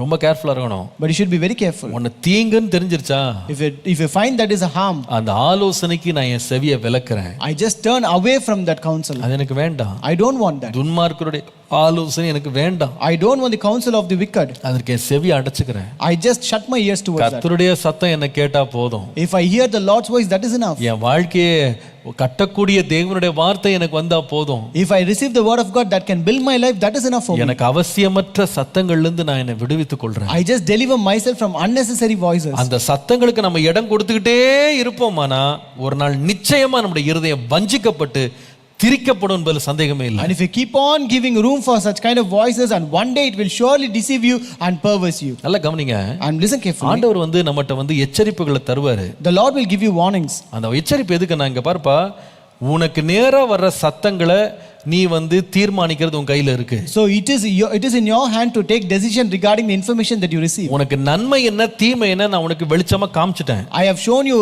very clearly what is good and what is bad. ஆனா அந்த தீமையான காரியங்கள்ல இருந்து தொடர்ந்து எழுப்பப்படும் சத்தத்துக்கு உன் காதையும் செவியும் நீ ஸ்டாப் பண்ணல அப்படின்னா ஒரு நாள் நீ தீமைன்னு நினைக்கிற காரியமே அல்லது தீமை என்று போதிக்கப்பட்ட காரியமே ஒரு நாள் உங்களுக்கு நன்மையா தெரியும். So if you don't stop your ears from the information that you get through this bad or evil thing, one day that will appear to be a good to you.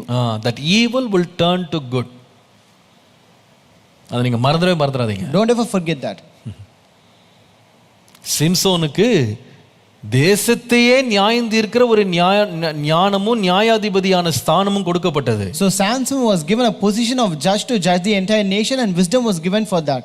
ஆனால் ஒரு நாள் தெலேலாள் என்ற பெண்ணோடு அவனுக்கு ஒரு உறவு ஆரம்பிச்சது. But one day he had an affair with a woman named Delilah. அவன் கொஞ்சம் கூட எதிர்பார்க்கல. அந்த பெண் தான் ரொம்ப நேசிச்ச பெண் ஒரு கேள்வி கேட்கிறா, உன்னுடைய பலத்தினுடைய ரகசியம் எங்க இருக்குன்னு கேக்குறா. He never even expected, but the woman whom he loved so much, she asked the question, what is the secret of your strength? இந்த சிம்சோன் வந்து அறிவற்றவன் கிடையாது, ரொம்ப ஞானி அவன். So this Samson was not a fool, he was very wise. இப்படிப்பட்ட கேள்வியை யாருமே கேட்க மாட்டாங்க, எந்த நண்பனும் கேட்க மாட்டாங்க. இது வந்து கேட்கப்படுகிற கேள்வி யார்கிட்ட வரும்னா சத்துருவனிடத்திலிருந்து வரும், உனக்கு தெரியும். So he know very well, no friend will ask such kind of question, only an enemy will ask such question. எனக்கு சொல்லுன்னு கேக்குறா. So she was asking, tell me the secret.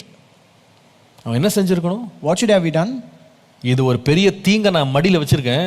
I have kept a great danger on my bosom. என்னுடைய வாழ்க்கையை அழிக்கிறதை என் வீட்டுக்குள்ள என் அறைக்குள்ள நான் வச்சிருக்கிறேன். I have let something that will endanger my life into my house. இதை என் வாழ்க்கையை விட்டு நான் விரட்டணும். I should cast it away from my life. இந்த சத்தத்தை என் வாழ்க்கையை விட்டு நிறுத்தணும், அவன் தீர்மானம் பண்ணிருக்கணும். He should have taken a decision to stop this voice from his life. நான் என்ன பண்ணான் தெரியுமா? But you know what did he do? அந்த சத்தத்தோட விளையாடிட்டு இருந்தான். He was playing with that noise. அந்த சத்தம் தன்னுடைய வாழ்க்கையில திரும்ப திரும்ப துணிக்க வைத்தான். He made that voice to again and again ring in his life. அவனுக்கு நல்லா தெரியும் இது தீங்கினால் வருகிறதுன்னு தெரியும். You know very well that it comes because of evil. ஆனால் அவன் சத்தத்துக்கு தொடர்ந்து இடம் கொடுத்து கொண்டே இருந்தான். But he was continually giving room for that voice. ஒரு நாள் பாருங்க, அந்த சத்தமே அவனை மேற்கொண்டு விட்டது. But one day that voice overcame him. நான் ஏன் இந்த வார்த்தையை பேசுறேன்னு தெரியல, ஆனா இது ரொம்ப முக்கியமான வார்த்தை. I don't know why I'm speaking this, but this is very important. சில சத்தங்களை, சில குரல்களை, சில நபர்கள் பேசுவதை நீங்க நிறுத்தல, ஒரு நாள் தீமையானவர்கள் உங்களுக்கு சுட்டி காட்டப்பட்டாலும் ஒரு நாள் அவர்கள் உங்கள் கண்ணில் நல்லவர்களா தெரிவாங்க. So if you don't stop the sounds, voices, or the speaking with certain people, one day though they are considered to be evil, that they will turn to be good to you. ஒரு நாள் அவர்கள் உங்களை மேற்கொள்வாங்க. One day they will overcome you. எனக்கு ரொம்ப ஆச்சரியமா இருந்துச்சு. It was really surprising me. சிம்சோனை வந்து ஒரு சிங்கம் மேற்கொள்ள முடியல. Lion was not able to overcome Samson. எந்த பச்சை கயிறும் வந்து மேற்கொள்ள முடியல. No ropes was able to overcome him. எந்த காய்ந்த கயிறும் மேற்கொள்ள முடியல. And no other ropes were able to overcome him. கதவோ வாசக்காலோ மேற்கொள்ள முடியல. No doors or anything could overcome him. எந்த பெலிஸ்தீனும் மேற்கொள்ள முடியல. No Philistine was able to overcome him. ஆனா எது மேற்கொண்டுச்சுன்னா ஒரே ஒரு பெண்ணுடைய வார்த்தை மேற்கொண்டது. But only the words of a single woman overcame him. கடைசியில நடந்தது என்னன்னா, அவன் ஜீவனே அவனுக்கு கசப்பாயிருச்சான். அவன் சொல்றான், இவளை நான் இரவும் பகல நான் அலட்டிக்கிட்டே இருக்கிறா, அதனால சாகத்தக்கதாக அவனுடைய ஆத்துமா அவனுக்குள்ள விசனம் அடைஞ்சிருச்சு. So he said at last she was all continually pestering him, therefore his soul vexed to death. என்ன பயங்கரமா இருக்கு பாருங்க. How horrible it is. ஞானம் எதுக்கு ஆண்டவர் நம்ம பிள்ளைகளுக்கு தரணும்னா, அநேக சத்தங்கள், அநேக தகவல்கள் சுற்றி வந்துட்டே இருக்கு.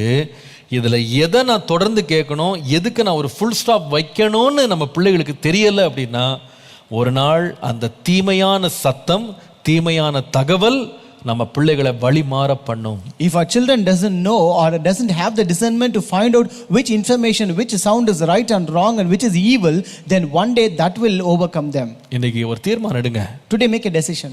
சிலர் வந்து உங்களுக்கு தீமைன்னு தெரிஞ்சிருச்சா, if you consider certain people are harming to you, ஆண்டவர் உங்களுக்கு சுட்டி காட்டுறாரா, சிலது உனக்கு தேவையில்லை, இது ஒரு தீங்கு, உன் லைஃப்ல இது அவசியம் இல்லாதது கத்த சுட்டி காமிச்சிட்டாரா, if God is showing you that this is unnecessary in your life, this person or these words are unnecessary, not necessary for you, இந்த போதகம் அவசியமற்றதுன்னு உங்களுக்கு சொல்லிட்டாரா, if God has said that this doctrine is not necessary for you, தயவு செய்து அந்த சத்தத்தை உங்க காதுல திரும்ப திரும்ப துணிக்க விடாதீங்க. don't let that voice hear again and again in your ears. அது துணிக்க விடாதீங்க. don't let it hear. உண்மையான ஞானம் என்ன செய்யும்னா, அந்த சத்தமே எனக்கு கேட்க வேணாம், அந்த சத்தத்தை நான் நிறுத்துறேன். A true wisdom will stop that voice. அந்த சத்தத்துக்கு நான் இனி செவி கொடுக்க மாட்டேன். I will never give heed to that noise. என்னுடைய ஆடுகள் என் சத்தத்தை கேட்கும். My sheep will hear my voice. அவர்கள் அந்நியனுடைய சத்தத்தை அறியவே அறியாது. They do not know the voice of the stranger. மரமையா இருக்குது. It is very beautiful. அது தெரியாது அதுக்கு. They do not know it. சத்தம் மட்டும் அது கேட்கும். It hears only my voice. அதனால நான் கூப்பிடும் போது என் பின்னால அழகா பின்பற்றி வந்து கொண்டே இருக்கும். Therefore when I call them, they will come following me. இந்த காலைல கர்த்தர் நம்மோடு பேசுவாராக. Today, may the Lord speak with us. ஞானம் என்ன செய்யும்னா நம்மை சுற்றி இருக்கிற பலவிதமான தகவல்களிலிருந்து நமக்கு பாதுகாப்பு தருது. Wisdom gives protection from information around us. கடைசியாக இந்த ஞானம் என்ன செய்கிறது என்றால், நீங்கள் 14ஆம் வசனம் வாசித்து பாருங்களேன். And third one, if you read verse 14, இந்த ஞானம் எதிலிருந்து பாதுகாக்கும்னா, தீமை செய்ய மகிழ்ந்து துன்மார்க்கருடைய மாறுபாடுகளில் களி கூறுகிறவர்களுக்கும் இந்த ஞானம் பாதுகாக்கும். who rejoice in doing evil and delight in the perversity of the wicked. இது அர்த்தம் என்னன்னா, What does it mean? நம்முடைய மனதை தாக்கம் செய்யும் பலவிதமான சூழ்நிலைகளிலிருந்து கூட இந்த ஞானம் நம்மை பாதுகாக்கும். This wisdom will protect us from influence that are around us. நாம் நல்லா மறந்துடக்கூடாதீங்க, கவனிக்கணும். இதை Don't forget this. இங்க எழுதப்பட்ட வார்த்தையை பாருங்களேன். Look at the word that is written. தீமை செய்ய மகிழ்ற ஒரு கூட்டம் இருக்கு, துன்மார்க்கருடைய மாறுபாடுகளில் களி கூறுகிறவர்களுடைய ஒரு கூட்டம் இருக்கு. There is a group who rejoice in doing evil and a group who delight in the perversity of the wicked. இது ரெண்டுமே வித்தியாசமான வார்த்தை. And both are totally different. கவனிங்க அதுல. Listen carefully. ஒரு கூட்டம் எதுனா தீமை செய்கிறதுல மகிழுது. So one group rejoice in doing evil. ஆனா இன்னொரு கூட்டம் இருக்கு, There's another group. துன்மார்க்கருடைய மாறுபாடுகளில் களி கூறுது. They delight in the perversity of the wicked. ஒரு கூட்டம் தீமையில மகிழுது, One rejoice in doing evil, இன்னொரு கூட்டம் தீமை செய்கிறவர்களிலே மகிழுகிறது. another one delights in the perversity of the wicked. ஒன்னு தவறுல மகிழுது, ஒன்னு தவறு செய்யறவங்கள மகிழுது. So one rejoice in doing evil and other rejoice with the evildoers. With the that's right. ஒரு கூட்டம் வந்து பாவத்துல மகிழுது, இன்னொரு கூட்டம் பாவிகளிலே மகிழுகிறது. One group is rejoicing in sin, other group is rejoicing with sinners. இது எப்படி இருக்குன்னு சொன்னா, நான் சிம்பிளா உங்களுக்கு விளக்கணும்னு சொன்னா, If you want to explain you, கல்லூரிகளில் படிக்கும்போது பள்ளிகளில் படிக்கும்போது ரெண்டு விதமான கூட்டத்தாரை நீங்க பார்க்கலாம். so if you are studying in school and college, you can find two groups of students. ஒரு கூட்டம் யாருன்னா பரிகாசம் பண்ணிக்கிட்டே இருப்பாங்க. So one group will be always making fun and mocking. எல்லாரும் கிண்டல் பண்ணிக்கிட்டே இருப்பாங்க. They will just make fun of everyone. ஆனா இன்னொரு கூட்டம் இருக்கும், There's another group. அவங்க கிண்டல்லாம் பண்ண மாட்டாங்க. They will not mock or ஆனா make fun, கிண்டல் பண்றவங்களுடைய கிண்டலை கேட்டு சிரிச்சுக்கிட்டே இருப்பாங்க. but they will hear those mocking and they will keep laughing. புரியுதுங்களா உங்களுக்கு சொல்றது? இதுதான் வித்தியாசம். Can you understand the difference? ஒன்னு வந்து கிண்டல் பண்ணும், One will mock, இன்னொன்னு வந்து மற்றவங்களை கிண்டல் பண்ண வைத்து அவர்களை தாக்கம் செய்யும். but other will influence by listening to them mock. இந்த நிறைய பேர் சிரிச்சிட்டு இருக்கவங்கள வாயை திறந்து அவங்க வந்து ஒரு நாள் கிண்டல் பண்ணதில்ல. So many people who laugh, they will not be mocking anybody, ஆனா பரிகாசருடைய கூட்டத்துல அவங்க சேர்ந்துருவாங்க. but they will be part of those mockers. அவங்க அதனால இன்ஃப்ளூயன்ஸ் ஆயிடுவாங்க. They will be influenced by them. அவர்களோடு மகிழ்ந்து கொண்டிருப்பாங்க. They will be rejoicing in them. செய்து மகிழ்றது மாத்திரமல்ல, செய்கிறவர்களோடு மகிழ்றதும் தப்புதான். So not only rejoicing by doing, but also rejoicing with the doers is also wrong. உண்மையா இல்லையா? It is true or not? கொலை செய்கிறவனும் குற்றவாளி, The one who murders is accused. கொலைக்கு துணை போகிறவனும் குற்றவாளி. The one who supports a murder is also accused. அதுதானே நியாயம்? That is the judge, right? நீ கொலை செய்ததனால் மாத்திரம் குற்றவாளி இல்லப்பா, கொலை செய்யறதுக்கு நீ துணை போனாலும் நீ குற்றவாளி தான். So just because if you have murdered, you are not accused, but if you go along with the murder, you are all accused. சில பேர் வந்து நம்ம பிள்ளைகள் சொல்லலாம், ஐயோ நான் தப்பெல்லாம் என் பிள்ளை செய்யவே மாட்டான். Certain children will say, certain parents will say, my children will not do that evil. ஆனா தப்பு செய்யறவங்களுடைய இன்ஃப்ளூயன்ஸ் நம்ம பிள்ளைங்க மேல இருக்கும். But that influence of the evil doers will be upon our children. அந்த பிள்ளைங்க வந்து அந்த தவறு செய்கிறவர்களை அவங்க ஆதரிப்பாங்க, அவங்க சப்போர்ட் பண்ணுவாங்க, அவர்களோட கூடவே இருப்பாங்க, அவர்களை மகிழ்ந்து கொண்டிருப்பாங்க. So our children will support them, they will rejoice in them, they will be along with them, they will accompany them, those who do the evil. ஞானம் எதுக்கு தேவை தெரியுமா? But why do we need wisdom? இப்படிப்பட்ட தாக்குதல்கள் இருக்கு பாருங்களேன், தாக்கல்கள், நம்ம பிள்ளைகளை தாக்குகிற காரியங்கள்ல இருந்து பாதுகாக்கிறதுக்கு ஞானம் தேவை. But we need wisdom to protect us from such kind of influence. Not only in saving yourself from the incident, from getting involved in it, but God must save you from being influenced by the deed. செய்கையிலிருந்து மாத்திரம் கர்த்தர் நம்மளை காக்க கூடாது, செய்கிறவர்களிடத்திலிருந்து கர்த்தர் நம்மளை காத்துக்கணும். பரிகாசத்திலிருந்து மாத்திரம் கர்த்தர் நம்மளை காக்க கூடாது, பரிகாசக்காரர்களிடத்திலிருந்து கர்த்தர் நம்மளை காத்துக்கணும். The Lord should not protect only from the scorners, but also he should protect us from the scornful. பாவத்திலிருந்து மாத்திரம் கர்த்தர் நம்மளை காக்க கூடாது, பாவிகள் இடத்திலிருந்து கர்த்தர் நம்மளை காக்கணும். The Lord not only should protect us from sin, but also from sinners. இதற்கு தேவை தேவ ஞானம். But we need God's wisdom for that. இந்த ஞானம் மனுஷனிடத்திலிருந்து வருகிறது அல்ல. This wisdom does not come from man. இது தேவனிடத்திலிருந்து இறங்கி வருகிறது. It descends from the Lord. பரத்திலிருந்து இறங்கி வருகிறது. It comes from heaven. இந்த ஞானத்தை எனக்கு தாங்கப்பா. Lord, give me this wisdom, N Lord. பிள்ளைகளுக்கு தாங்கப்பா. Lord, give this wisdom to my N children. குடும்பத்துக்கு தாங்கப்பா. நம்ம ஜெபிக்கணும். We should pray that God should give this wisdom to our family. காலை இதை நான் வாசித்த பொழுது நான் ஜெபம் பண்ண, ஆண்டவரே என் பிள்ளைக்கு இந்த ஞானத்தை தாரும். This morning when I read this, I prayed, Lord, give this wisdom to my child. என் பிள்ளைய தனி நபர்களுடைய செயல்களிலிருந்து பாதுகாக்க இந்த ஞானத்தை என் பிள்ளைக்கு தாரும். Lord, give this wisdom to my children that he be protected from the deeds of the individuals. அநேக மனிதர்கள் வித்தியாசப்பட்ட நிலைகள்ல இருக்கிறாங்க. There are individuals in very many levels. அவர்களை இனங்கண்டு பாதுகாத்துக் கொள்ள கிருபை தாரும். Give him wisdom that he may discern and be away from ஆண்டவரே எங்க பிள்ளைகளை தவறான செய்திகளிலிருந்து தகவல்களிலிருந்து என் பிள்ளைகளை பாதுகாத்துக் கொள்ள. Lord, protect our children from wrong information. ஆண்டவரே எங்கள் பிள்ளைகள் ஆண்டவரை சந்திக்கிற தவறான தாக்குதல்கள் இருந்து அவர்களை காத்துக்கொள்ளும். Lord, protect our children from wrong influence. ஜெபம் பண்ணுவோமா? Shall we pray?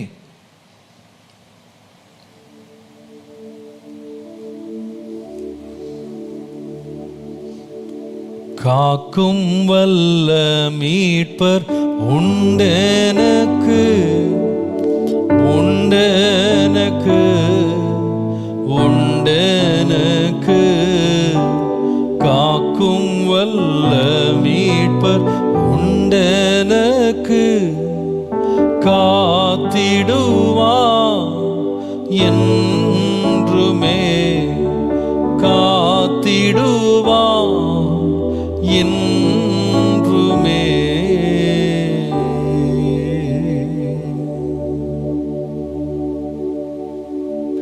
தொல்லை கஷ்டங்கள் சூழ்ந்திடும், துன்பம் துக்கம் வரும், இன்பத்தில் துன்பம் நேர்ந்திடும், ஈரோழாய் தோன்றும் எங்கோ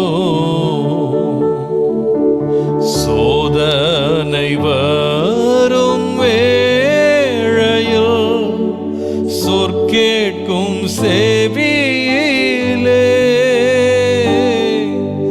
பரத்தில் இருந்து ஜெயம் வரும், பரன் என்னை காக்க வல்லோ.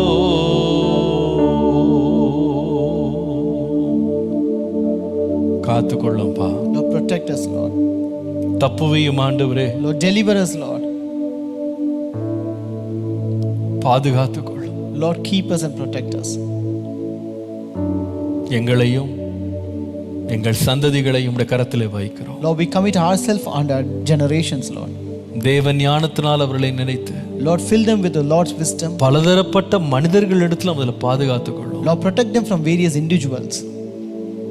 பலதரப்பட்ட தாக்குதல்களிலிருந்து அவர்களை பாதுகாத்துக்கொள்ளும். Lord, protect them from various information, Lord. பலவிதமான தகவல்கள் தாக்கங்களிலிருந்து எங்கள் பிள்ளைகளை பாதுகாத்து. Lord, protect our children from various influence, Lord. உம்முடைய பாதுகாப்புக்கு எங்களை ஒப்புக் கொடுக்கிறோம். Lord, we commit ourselves to your உம்முடைய protection. ஞானம் எங்களிலே விளங்கட்டும். Lord, let your wisdom be revealed in us. இயேசுவின் நாமத்தில் பிதாவே, In Jesus' name we pray. Amen.